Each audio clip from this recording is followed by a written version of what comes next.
of Foreign Affairs, Dr.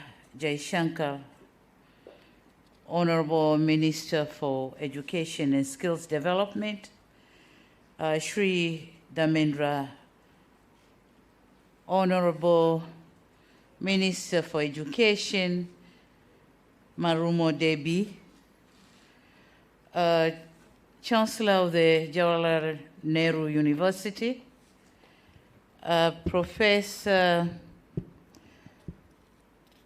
Shanti Shri, Vice Chancellor, senior Indian government officials here present, ministers, permanent secretaries, and other members of my delegation, faculty members, fellow alma mater and students, members of the diplomatic corps, distinguished guests, ladies and gentlemen, namaste and good morning.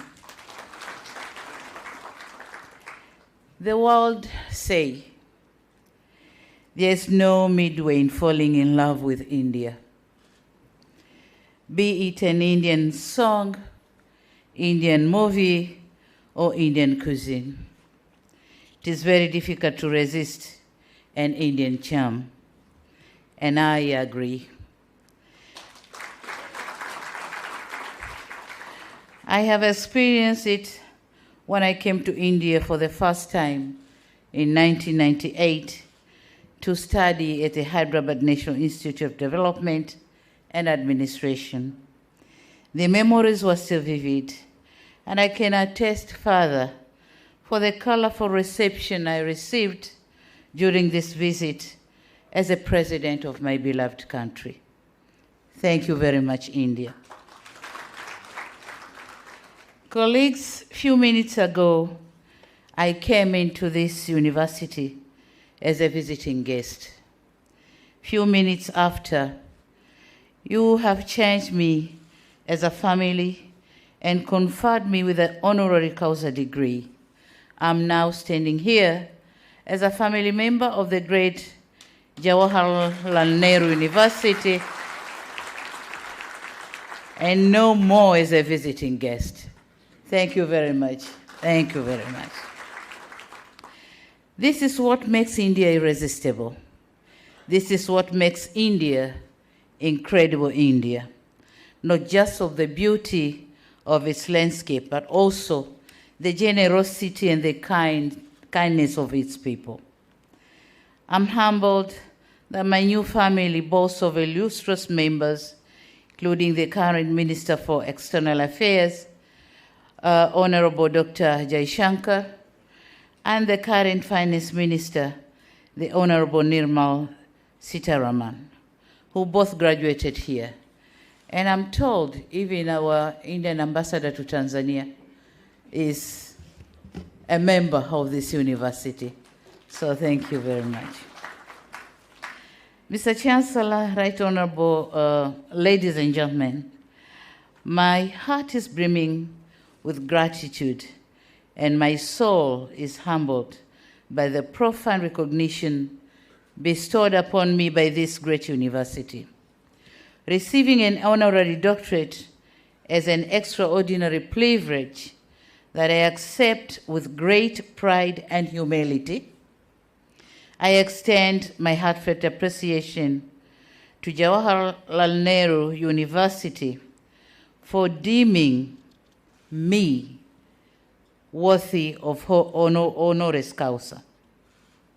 This honorary causa degree will forever be etched in my history as the first to be awarded to me by a foreign country. Definitely, I've got one.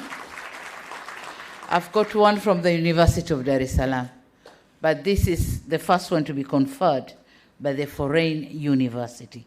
Thank you very much. Thank you for decorating and adding color to my history. Thank you for the kind words you spoke about me and the reason behind conferring me with this honor. For a moment, as the citation was being read, I paused and reminisced and appreciate the long and laborious journey I have endured, the heavy weight I have lifted, and the remarkable contribution I've made to my country so far. Rarely I do get time to breathe, unwind, and appreciate the journey, since life in the presidency gives one no time to think and reflect about oneself. You always think and reflect about the people. It has been and will always be a journey for the people, the country, and the world. Today, you gave me an opportunity to reflect. The flashback took me to my tiny coastal village at Kizimkazi in the islands of Unguja, Zanzibar, where I was born and raised. I reflected on my childhood as a girl child in a predominantly traditional African and Muslim community. A daughter born by a housewife and fathered by a teacher. Had little chance and no hope of becoming a president of Tanzania, especially given my educational journey where I studied higher education while working. Never had I dreamed of having a prefix before my name, but today I have it. Let alone dreamt of this prefix coming from a prestigious university, which is miles away from home. I become, certainly, not because I'm extraordinary, not because I'm self-made, but because I'm a product of many pair of eyes and hands which saw the potential in me, nurtured and supported me.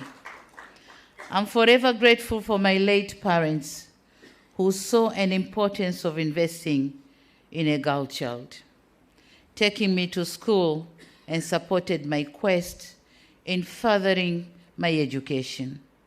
To my family, who supported me throughout in my career, who tolerated my absence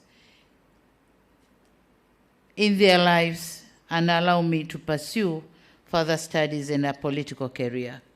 And among them, my son is here, Abdul, if you can send and see it.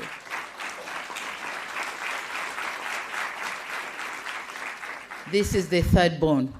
There is a brother and a sister on top of him. Not least to my friends, mentors, and the entire support system. To all of you, I say thank you very much.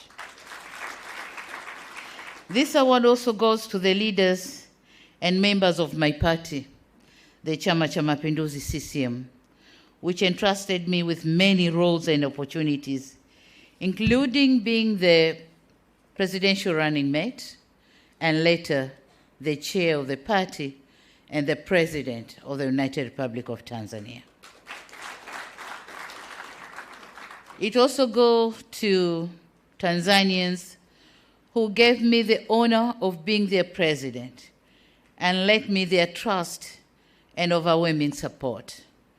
But in particular, this award I dedicated to the Tanzanian girl child who live in the remote parts of the country. I want them to know that with hard work and commitment, all glass ceilings can be torn down. I'm acutely aware that whatever I achieve as a leader of my country is partly because I'm standing on the broad shoulders of my brothers, my predecessors, who have dedicated their lives into making the institution of presidency into what I have inherited. Their legacy is woven into the very fabric of this institution, and it is with profound reverence that I accept this honor also in their names. I could go on and on thanking everybody, since my success, if any, is accumulation of many trusts, many efforts, and many supports I've received on my way up. And we in Africa believe that when the heart is full, it pours out from the mouth. So I refrain from overthinking because the list is endless. Thank you all. Mr. Chancellor, ladies and gentlemen, while I rejoice and celebrate this honor, I'm reminding myself that there is no free lunch. Much as you did not, out of respect or out of courtesy, condition me to deliver remarks upon being conferred an honorary degree, I understand that it is customary for an awardee to do so. And it may be inappropriate not to seize this opportunity to share with you my reflections on issues of mutual concern. I therefore wish to share with you my reflection on what is India to us, Tanzania and Africans. To us, Tanzanians, India is not simply a country. India is an extended family member, simply separated by a coastline, a strategic ally, a dependable partner, and a friend for all seasons. This is what we see India. India and Tanzania relations dated long before pre-independence from our colonial master, United Kingdom. The monsoon trade connected our people through the Indian Ocean. The Indian community has lived and thrived in Tanzania for decades and spanned generations. They form part of Tanzanian citizenry and contributed to our struggle for independence and national building thereafter. And so, it comes to no surprise that Indian food, which ranges between Indian rice, curries, and traditional Indian desserts, form part of our menus on our tables. Moreover, some Indian words like lucky, pesa, kalam, rang, tayar, lekin, dunia, and kismat, they are also part of our cultural heritage. On the other hand, colorful Hindu temple forms hallmark on many of our towns. With the Diwali festival, while Diwali's festival is celebrated by all of us as a statement to our unity and appreciation of customs and traditions of our Hindu brothers and sisters in Tanzania. Suffice to say, we are more connected rather than disconnected. The blood ties, history, and relations are augmented by the Indian Ocean. This reflection on my delegation, this reflection is on my delegation, which include Tanzanians of Indian origin. Are you there? Tanzanians of Indian origin, Ahmed, Mohsen, and others.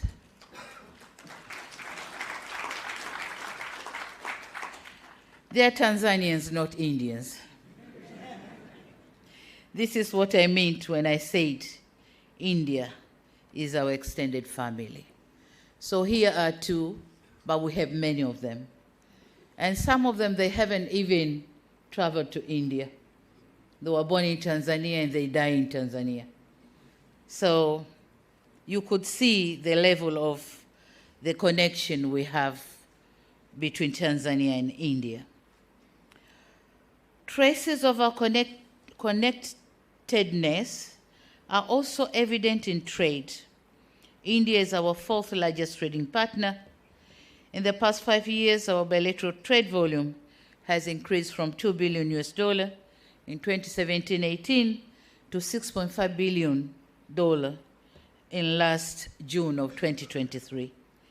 India is also top 5 investment source for Tanzania, with 631 investment projects worth $3.7 billion.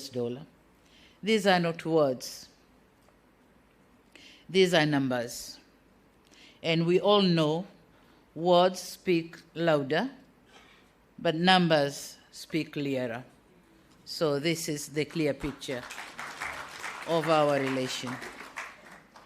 Given our historic bonds and bilateral ties, there is no excuse why India is not our #1 bilateral trade partner and investment source.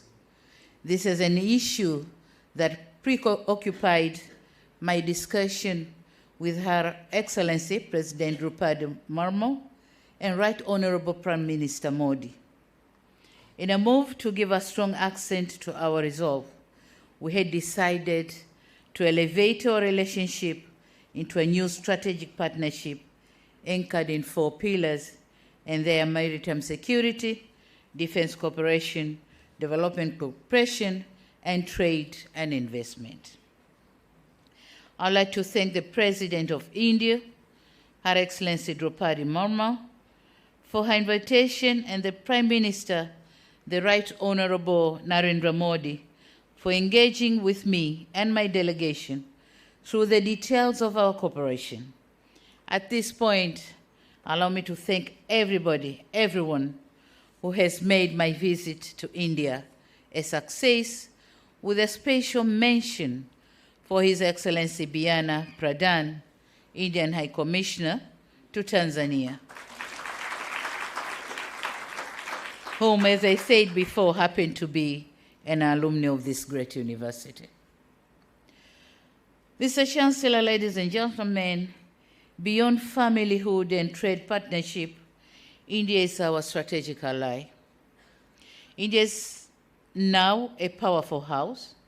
It possesses needed soft and hard powers enough to shape the outcomes, influence change, and able to raise a voice to be heard in the lobbying corridors and rooms where world decisions are made and our fate as developing country is decided. We in the developing world immensely appreciate the leadership and contribution that India is making in preserving and restoring sense, value, and humanity to our increasing plurilateral, manipulative, and materialistic world. India is our formidable member, in the non-aligned movement, the Commonwealth, and Group 77 in the United Nations, continues to be our voice and mouthpiece in avenues where we don't have seat. We trust India's leadership, not because of its sheer size and economy, but because of its historic contribution and moral standing. India has remained truthful and loyal to the cause of the Global South and the developing countries in general. We appreciate the fact that you have continued to uphold the importance of multilateralism and valuing society over market. That means they value people over profit. The role that builds hope for a better future. We in Africa are delighted with India's ascendancy to a position of global influence. We are comfortable because we are confident that India will never forget Africa. Signals and actions by India justify our confidence. India has advocated for the admission of the AU as a permanent member to the prestigious club of G20. This is a just gesture. And as a first African president visiting India, and on behalf, we congratulate, on behalf of my heads of state and government from Africa, we congratulate and commend India for successful completion of the G20 summit and be able to advocate for Africa to be a full member. Thank you so much. Tracing back